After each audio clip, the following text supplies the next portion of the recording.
बड़ी खबर ये है कि सराथू की सीट पर वोटों की काउंटिंग रोक दी गई है। असल में 26 जो चरण थे, 26वें चरण तक हुई काउंटिंग। उसके बाद अब 2 और चरण बचे थे जिनके बाद काउंटिंग को रोक दिया गया है। अब शंका ये लगाई जा रही है कि आखिर ऐसा क्या मसला है कि 2 सिर्फ चरण बचे हैं और काउंटिंग को रोक दिया गया है। बड़ी ब्रेकिंग न्यूज़ है, बड़ी खबर है, क्योंकि सराथू सीट चुनाव शुरू होने से पहले भी चर्चा में थी, पूरे चुनाव के दौरान भी चर्चा में रही। और वजह यह है कि केशव प्रसाद मौर्य लगभग 1200 से 1300 वोट पीछे दिखाई दे रहे हैं अभी, और 2 चरण के परिणाम आने के बाद ये तय हो जाएगा कि वो ये सीट हार रहे हैं।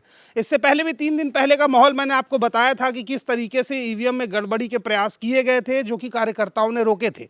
अब सवाल ये खड़ा हो रहा है कि आखिर सराथू की सीट पर सुबह से जो काउंटिंग बिल्कुल सही तरीके से चल रही थी, वो अचानक क्यों रोक दी गई है? ऐसी क्या वजह है कि बाकी 2 सीटों की काउंटिंग नहीं रुकी है, जो चायल और मंझनपुर है, लेकिन सराथू की काउंटिंग को रोक दिया गया है? ये खबर लगभग 10 मिनट पहले मिली है और उसके ठीक बाद सराथू का माहौल थोड़ा सा बदला हुआ नजर आ रहा है।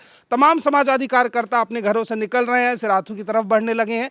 लोगों के मन में ये शंका चुनाव के पहले दिन से भी है। तमाम कार्यकर्ताओं से मैंने आपकी बात भी कराई थी, बताया था कि सराथू की सीट को लेकर के, क्योंकि डिप्टी सीएम की कुर्सी है, उनकी नाक का सवाल है, तो कई सारे प्रयास ऐसे किए जाएंगे जिससे चुनाव को प्रभावित किया जा सके।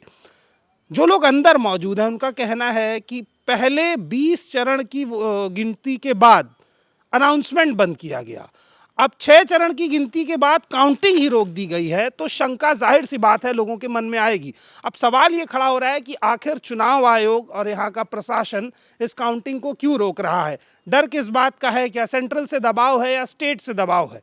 एक और सवाल यहाँ उठाया जा रहा है कि सराथू, मंझनपुर और कौशाम्बी, अगर यहाँ से तीनों सीटें भाजपा हार जाती है तो आने वाले लंबे समय तक भाजपा यहाँ अपनी वापसी नहीं कर पाएगी।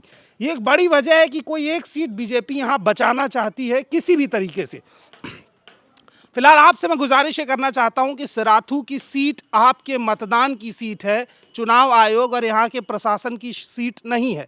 यहाँ की हर वो जनता जिसने किसी भी पार्टी को वोट दिया हो, उसका अधिकार है निष्पक्ष चुनाव और काउंटिंग।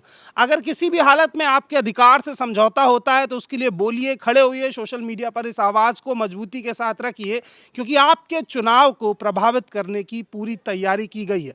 इन 2 चरण की वोटिंग की काउंटिंग जैसे ही खत्म होगी, परिणाम आ जाएंगे, क्योंकि परिणाम भारतीय जनता पार्टी के फेवर में जाते दिख नहीं रहे हैं, इसलिए काउंटिंग में हेरफेर की भी गुंजाइश लग रही है। लोग ऐसा शक जता रहे हैं कि 2 चरण की काउंटिंग को रोक करके कुछ बड़ा उलटफेर करने का प्रयास है। फिलहाल आप तक यही सूचना देने के लिए मैं मौजूद हुआ था। ये बड़ी खबर है, इसको ज़्यादा से ज़्यादा लोगों तक पहुंचाइए, क्योंकि आपके चुनाव की निष्पक्षता बनी रहनी चाहिए। बाकी अपडेट्स के लिए बोलतंत्र के साथ बने रहिए। चुनाव परिणाम के साथ हम हाजिर होंगे, आपको बिल्कुल बताएंगे, लेकिन फिलहाल आपको करना ये है कि इस खबर को ज़्यादा से ज़्यादा लोगों तक पहुँचाना है। धन्यवाद।